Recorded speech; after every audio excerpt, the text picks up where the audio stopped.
Hello and welcome to another seriously unprofessional mic demo. I've noticed that interest in the old Oktava MK219 mic continues to be alive in the forums, so I thought I'd do a little demo. I was lucky enough in 1994 to win a competition in a magazine for which the prize was a set of these MK219s. So I thought I'd dig them out and see what I could do with them. Well, the first thing I've noticed about these mics is they're quite wide. They do pick up a fair amount of room sound. So if you're a project studio or a complete rank amateur like me, you probably need to be quite close to them. One of the other things I've noticed is they're quite sibilant, or at least with my voice they are. What I think that has meant is that if I put in a little 6 kilohertz cut, the sibilance becomes quite manageable. The other thing I've done, of course, as you can probably see, here's the mic, is I've used a foam windshield and the mic is placed at my forehead height, pointed down at my nose and mouth. That's a great position for setting up a mic because it eliminates a lot of nasal sounds and it cuts down the risk of popping the mic. When these old Russian broadcast mics were supplied to me after I won the competition, they came with foam windshields, which I think is an important hint about the way we should perhaps use them. In broadcast studios, of course, disc jockeys and so on tend to use their mics close up, often with a foam windshield, and doubtless that's been true in Russia too.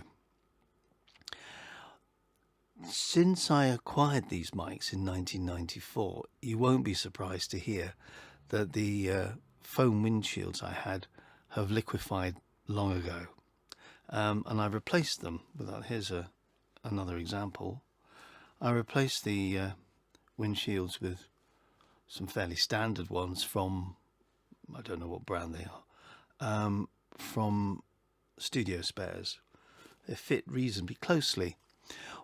One of the things that I hope the windshield does is cut down on body resonance, which of course is one of the features of this mic and is one of the key things that the well-known modifications seek to address.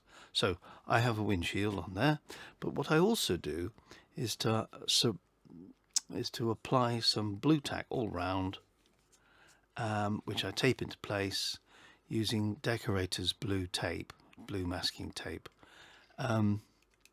I don't know to what extent that contributes still further deadening, but the mics, as you can hear, don't really sound too bad, don't sound too ringy. I'm going to share screen dumps of the EQ and compression settings I have set up for this speech element of this video.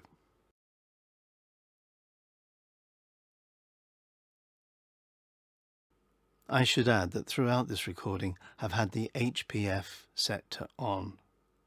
I'm now going to sing into this mic for a few moments so you can judge how well you think it functions in that role. I'm going to continue keeping it close up, even though I would not normally do that with a large diaphragm condenser.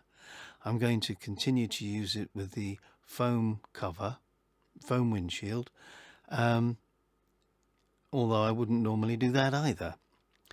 I have a very basic Abbey Road trick EQ on the reverb, which is an Acon Digital Verberate Basic. This little free VST3. I should add that I'm sitting by a window overlooking a fairly quiet road, so you may hear some road traffic. You may also hear my desktop computer, which is just over there.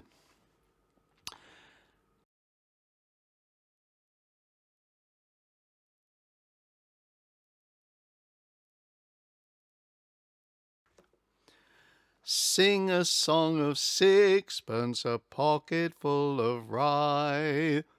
24 blackbirds were baked in a pie. When the pie was opened, the birds began to sing. Wasn't that a dainty dish to set before a king? Well, I hope that was interesting.